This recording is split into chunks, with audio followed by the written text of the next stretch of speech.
ओम शांति। आज 18/6/1969 के बाबा के अव्यक्त महावाक्य। आज बाबा ने पार्टियों के साथ मुलाकात की और पार्टियों के साथ मुलाकात करते हुए सभी पार्टी वालों को 5 शिक्षाओं से बाबा ने भरपूर किया। और वो 5 शिक्षा में पहली शिक्षा बाबा ने दी नम्रता के ऊपर, कि जो नम्र बनेगा वही नमन योग्य बनेगा। तो अगर आप सेवा में सफलता प्राप्त करना चाहते हो तो बाबा ने कहा नम्र होकर चलो। नम्रता के गुण से सब आपके आगे नमन करेंगे। जो खुद झुकेगा ना, बाबा ने कहा वो सबको झुका भी सकता है। जैसे बाबा शरीर का आधार निमित्त मात्र लेते हैं, वैसे आप समझो कि निमित्त मात्र शरीर का आधार लिया है। एक तो शरीर को निमित्त मात्र समझो, दूसरा सर्विस में भी अपने को निमित्त समझना है। तभी बाबा ने कहा नम्रता आएगी, और जहाँ नम्रता होगी वहाँ सफलता आपके कदम चूमेगी। इसलिए बाबा ने कहा कि किसी व्यक्ति को भी हमें आधार नहीं बनाना है, क्योंकि अगर देह या देह के संबंधियों को भी आधार बनाया तो फिर अधीन बनकर रहना पड़ेगा। दूसरी शिक्षा बाबा ने आज मरजीवा बनने के ऊपर दी, कि मरजीवा अर्थात जब मर गया तो पिछले संस्कार भी खत्म हो जाते हैं। तो यहाँ भी पिछले संस्कार क्यों याद आने चाहिए, जबकि जन्म ही दूसरा है, तो पिछली बातें भी बच्चों की खत्म हो जानी चाहिए। तो मरजीवा अर्थात के देह के संबंधों से पूरी तरह से अपने आप को मार देना। पिछले पुराने संस्कार आपको अपने लगने ही नहीं चाहिए, क्योंकि पहले जो संस्कार थे वो शूद्रों के थे, अभी ब्राह्मणों के हैं। तो शूद्रों की चीज़, पराई चीज़ पर बुद्धि जाना अर्थात चोरी कही जाती है। तो यह भी चोरी बच्चों को नहीं करनी चाहिए, क्योंकि जो शूद्रपने के संस्कार ब्राह्मणों के लग जाते हैं, बाबा ने कहा वही क्या करना चाहिए, उन पुराने संस्कारों से बचना चाहिए, उन्हें छूना नहीं चाहिए। क्योंकि जैसे सिखाया जाता है कि कोई भी गंदी चीज़ को छूना अर्थात उसमें स्नान करो, तो ऐसे ही बाबा कहते पुराने संस्कारों को छूना अर्थात स्नान करना। फिर बाबा ने आज हमें तीसरी शिक्षा दी कि भाई भाई की दृष्टि रखनी है, और भाई भाई की दृष्टि रखने से बाबा ने कहा सृष्टि बदल जाएगी। और दृष्टि आत्मिक हो, जिसको भी देखो आत्मिक दृष्टि से देखो, तो स्थिति से परिस्थिति भी बदल जाएंगी। दृष्टि बदलने से गुण कर्म आप ही बदलेंगे। ये आत्मिक दृष्टि आपकी, बाबा ने कहा, नेचुरल हो जाए। जो भी आपसे मिले उसके अंदर भी आपके प्रति अच्छी भावनाएं जागृत हों, ऐसी दृष्टि से आपको देखना है। फिर बाबा ने चौथी शिक्षा दी आज कि संगम युग पर सभी ब्राह्मणों को अपनी इंद्रियों का राजा बनना है। अर्थात जो स्वराज अधिकारी होगा, जो स्वयं पर राज करना जानता होगा, वो दुनिया पर भी राज कर सकता है। तो पहले बाबा ने कहा संगम पर सभी संस्कारों का बीज पड़ता है।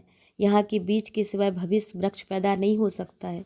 तो ये बीज नहीं डालोगे तो फूल कहाँ से निकलेगा। यहाँ आना अर्थात अपने पर राज करना। और जो अधिकारी होगा, बाबा ने कहा वो उदार चित्त भी होगा।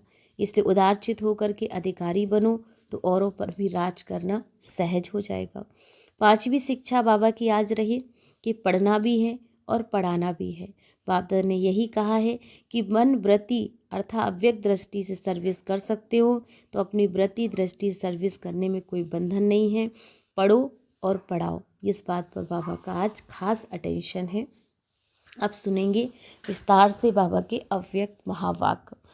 बाबा ने कहा पाठशाला में जाते हो, पाठशाला का पहला पाठ क्या है, अपने को मर्जीवा बनाना। मर्जीवा अर्थात अपने देश से, मित्र संबंधियों से, पुरानी दुनिया से मर्जीवा।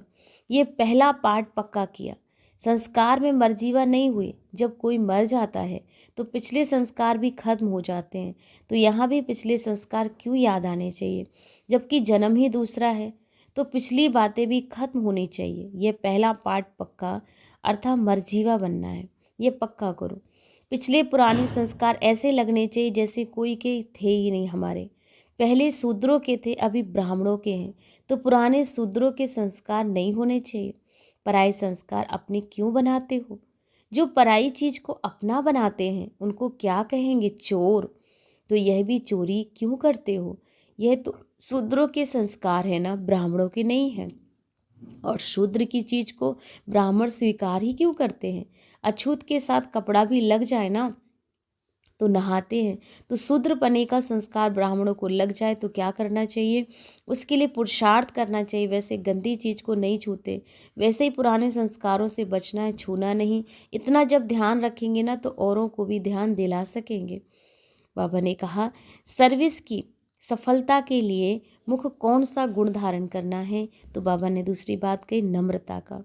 जितनी नम्रता उतनी सफलता। नम्रता आती है निमित्त समझने से, और निमित्त समझकर सर्विस करना, नम्रता के गुण से सब आपके आगे नमन करेंगे। जो खुद झुकेगा ना, उसके आगे झुकते सभी। तो निमित्त समझकर कार्य करना है। जैसे बाप शरीर का आधार निमित्त मात्र ही लेते हैं, वैसे आप समझो कि निमित्त मात्र शरीर का आधार लिया है। एक तो शरीर को निमित्त मात्र समझना, दूसरा सर्विस में भी अपने को निमित्त समझकर तब नम्रता आएगी। फिर देखो नम्रता आपके आगे कैसे आती है, और जहाँ नम्रता होगी वहाँ सफलता उसके आगे कदम चूमती है। जैसे बाप दादा टेम्परेरी देह में आते हैं, ऐसे देह को भी निमित्त आधार समझो। बाप दादा की देह से में अटैचमेंट है क्या? आधार समझने से अधीन नहीं होंगे। अभी देह के अधीन होते तो फिर देह को अधीन करोगे, इसलिए अधिकारी बनना है, अधीन नहीं होना है। तीसरी शिक्षा बाबा की है कि दृष्टि से सृष्टि बनानी है। कौन सी दृष्टि बनती है और कब बनती है? दृष्टि और सृष्टि का ही गायन क्यों है, मुख का गायन क्यों नहीं है? संगम पर पहले क्या बदली करना है? पहला पाठ पक्का पढ़ाते हैं ना, भाई भाई की दृष्टि रखो। भाई भाई की दृष्टि अर्थात पहले सृष्टि को बदलने से सब बातें बदल जाएंगी। इसलिए बाबा ने कहा दृष्टि बदलो, सृष्टि स्वतः बदलेगी। इसलिए गायन भी है, दृष्टि से सृष्टि बनती है। जब आत्मा को देखोगे ना, तब ये सृष्टि भी पुरानी देखने में आएगी। पुरुषार्थ भी मुख्य इस चीज़ का ही करना है, दृष्टि बदलने का। जब ये दृष्टि बदल जाती है तो स्थिति परिस्थिति भी बदल जाती है। दृष्टि बदलने से गुण और कर्म आपे ही बदल जाएंगे। ये आत्मिक दृष्टि नेचुरल हो जाए बच्चों की। चौथी बात बाबा ने कही, जो संगम युग पर अपना राजा बनेगा वो प्रजा का भी राजा बन सकता है। जो यहाँ अपना राजा नहीं बन सकता, वो वहाँ प्रजा पर राजा कैसे बन सकता है? संगम युग पर ही सभी संस्कारों के बीज पड़ते हैं। यहाँ के बीज के सिवाय भविष्य का वृक्ष पैदा हो ही नहीं सकता। यहाँ बीज नहीं डालोगे तो फूल कहाँ से निकलेगा? यहाँ अपना राजा बनने से क्या होगा? अपने को अधिकारी समझेंगे, और अधिकारी बनने के लिए उदारचित का विशेष गुण चाहिए। जितना उदारचित होंगे उतना अधिकारी भी बनेंगे।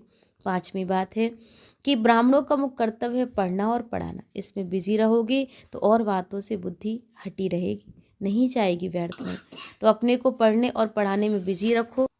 तो पढ़ने और पढ़ाने में अपनी बुद्धि को बिजी रखना, तो अपने को पढ़ने पढ़ाने में बिजी रखो। अर्थात बाप दादा ने सुनाया कि मन की वृत्ति और अव्यक्त दृष्टि से सर्विस कर सकते हो। अपनी वृत्ति दृष्टि सर्विस करने में कोई बंधन नहीं है। जिस बात में स्वतंत्र हो वह सर्विस करनी चाहिए। इस बात पर बाबा ने आज हमें अटेंशन दिला दिया है। तो इन 5 बातों का हम सारा दिन मंथन करेंगे, ध्यान रखेंगे कि हमें कैसे अपने जीवन में मर्जीवा बनना है, नम्रता का गुण धारण करना है, और दृष्टि से सृष्टि बदल